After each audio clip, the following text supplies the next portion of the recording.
I'm going to finish showing you guys about the electron configuration and the Noblegas shorthand, and then we're just going to recap and then we're done for the lesson. So remember that noble gases are the elements that are in column number 18. So they're the actual ones that are furthest to the right. So if you're looking at your periodic table, which you're supposed to, look at column number 18, the last one on the right, all the way down, those are all called noble gases. So your shortcut is actually called the noble gas shorthand. It's just a trick in order to be able to kind of get a really easy understanding and a shortcut in order to shorten some of the longer electron configurations when we get to longer ones further along with the atomic numbers. So what you basically want to do is when you're looking at an element, you always want to look at what is the previous noble gas. So for example, let's look at sodium, and I know I was giving you this example earlier.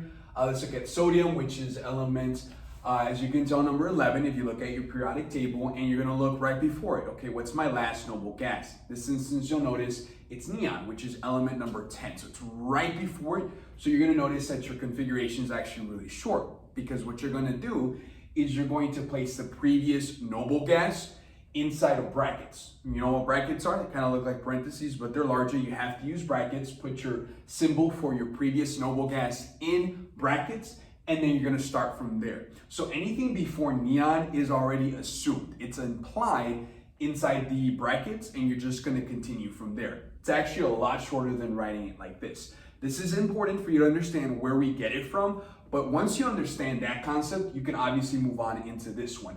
So sodium, once again, is element number 11. So the previous noble gas in the previous row is number 10, which is neon, and then you're just going to move from there. Now notice how sodium, if you look at your periodic table, is in row number 3. As you recall, your largest number, which is your quantum number, it tells you the primary or the principal energy level, but it also tells you what row it's in. So remember, it starts off with 3 because it's in row number 3.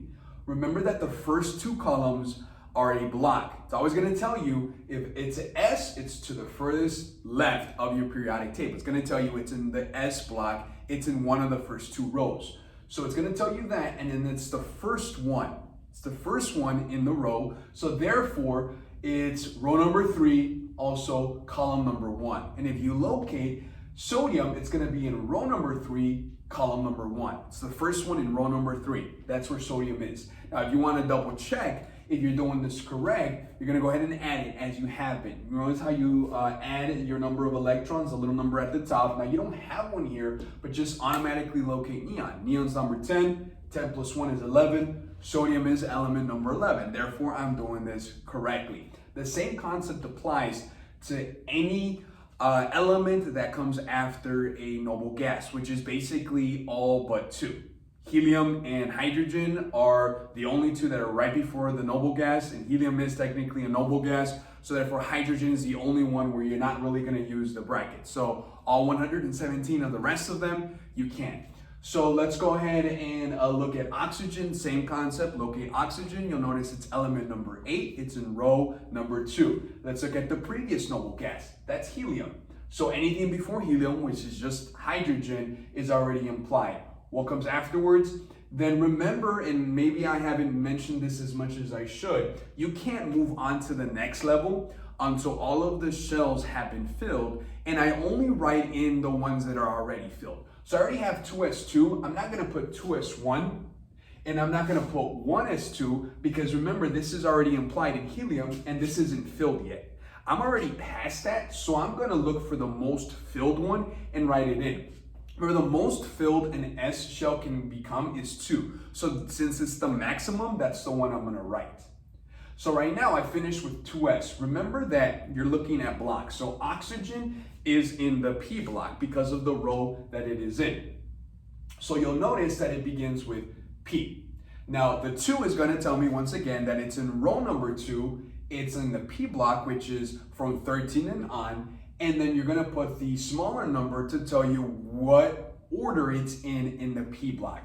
So this tells me, of course, that it's in the second row, and this has been filled already. That's the only reason why I'm writing it in, to make sure that I already know this is filled in. I'm going in the right order. We're going to discuss later on how order is important when writing configurations and orbitals, the order is important. So you never want to skip this. You skip this because it's implied. It's already there given to you. If helium wasn't there, it wouldn't be correct. So this is correct. This is completely filled in. I'm not going to skip it. I'm going to move over to my p orbital. Once again, second row, it's in the p block because it's on the right. You notice oxygen is in row number, column, number 16. So once again, because it's 16, you want to double check. Remember, helium is 2. And then you want to add plus 2 is 4. Plus 4 is 8. Oxygen is element number 8. You locate it on your periodic table. It's in column 16, but it's element number 8. So this is signified very easily by this. Once again, row number 2, it's in the P block. It's the 4th one in the P block. So you're doing this correctly. Once again, it's just a matter of position. Let's move over to the next one. You got S for sulfur. It's located on your periodic table. You'll notice sulfur is in row number 3. So you're going to locate at noble gas number 2 because it's the previous one. You're going to do neon. Automatically, anything before neon is already implied. You don't have to write it. So what happens is you want to go along the line. What comes before, right after, the neon? It's the 3s orbital. Once again, 3 is a third row. Remember, all of S has to be filled before you move over to P, so automatically S2. You skip S1 because that's only half filled. You want it to be completely filled. Then you notice that sulfur is, once again, in your P block. If you're looking at your periodic table, I'm looking there right now, it's in row number 16. So it's automatically in the P block. So I'm going to put P. The 3 is there, once again, for the row. So it's 3s2 completely filled. You can start with 3P because it's the next block.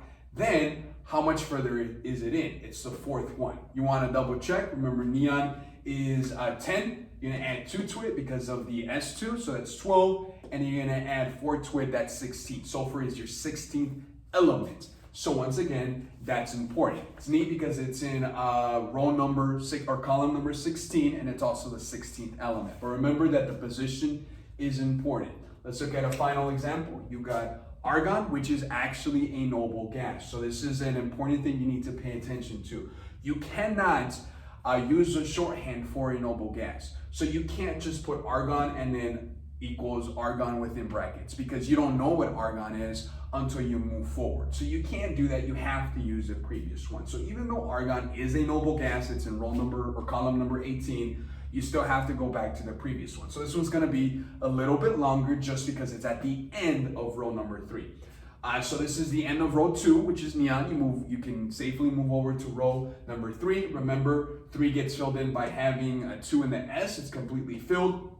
Then you're going to go to 3P, same order. Notice how this is the same order, this is the same row. All you're doing is you're adding more electrons to the end of it. Remember how I told you how the P block, the P orbital can have up to 6? That's because row number 3 ends at 3p6. So you'll notice that the most filled of the 3s and the 3p is argon at the end of the row. You can double check, neon's number 10. Then you add 2, that's 12. And you add 6, that's 18. You notice argon is element number 16. So you're doing that correctly. Once again, just as a recap, let's look at principal energy levels. There are 4 main ones, but you'll see that on your periodic table, it actually goes up to 7. We got 4 main ones. We'll discuss those later on. Those are signaled by quantum numbers. That's the big number you see before your orbitals. Then you have your sublevels. You have S, P, D, and F. You cannot move forward until the first one's filled in. So I cannot start with P until my S is filled. I cannot start with D until the P is filled, and so forth. Each one has a maximum amount of orbitals, and S has 1, P has 3, D has 5, and then F has 7. Each orbital can carry a maximum of 2 electrons, which means you're going to multiply it by 2. That's the maximum. Remember when I'm writing my configuration, I always want to write the previously fully filled one. I don't want to skip that. Now you're going to obviously skip the ones that aren't completely filled yet. Like lithium, I wouldn't rewrite lithium to fill in boron because beryllium is more filled. So I would automatically jump to the more filled one. Once you start practicing, it will make more sense. But I always want to write in the filled ones. Then remember the components of it. Your quantum number, the big number, is going to tell you what row it's in. What row it's in. Then this is going to tell you what block it's in. your sublevel is the blocks. You have S all the way, the furthest two columns. Then your P block is the further right column, starting from 13 all the way to 18. That's as far as we went. We're gonna get into the D block and the F block later on, a little bit more complex, but we're still gonna get it. But right now we're worrying about S all the way to the left and P all the way to the right.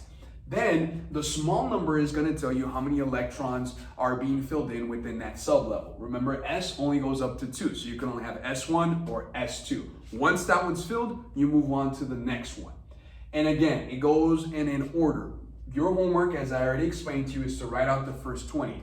Honestly, they're just going to look like the previous one, except you're just going to add one more electron to it. And the furthest you're going to go is number 20, which is calcium. That's row number 4. So the furthest you're going to go is 4s and then move forward. There's only 2 that you're going to do, 19 and 20, and then you're going to stop at the first transition metal. So once you get to the first transitional metal, then you're just going to leave it alone. Okay, we'll talk about those later on. So once again, just remember your big number, your quantum number is what row.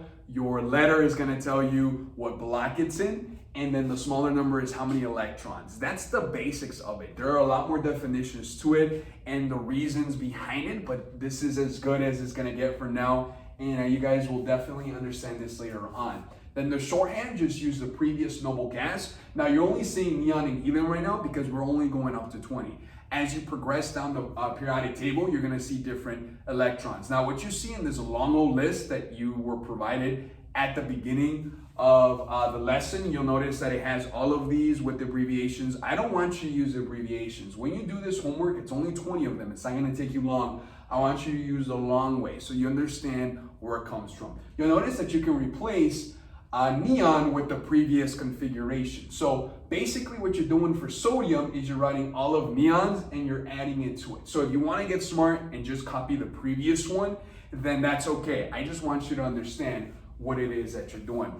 I know this is a lengthy lesson. It's going to be for 2 days, but I need you to get this down. We're almost done with the school year and this is important. Please reach out in case you have any questions, anything that you don't understand, anything you need re-explained. I know it's lengthy, you probably don't want to watch it all over again, but if you reach out, I promise that I will do my best to answer your questions, but I'm not going to know what you're struggling with until either 1, you take the quiz and don't do well, or 2, you reach out before it and I can help you so you can do better.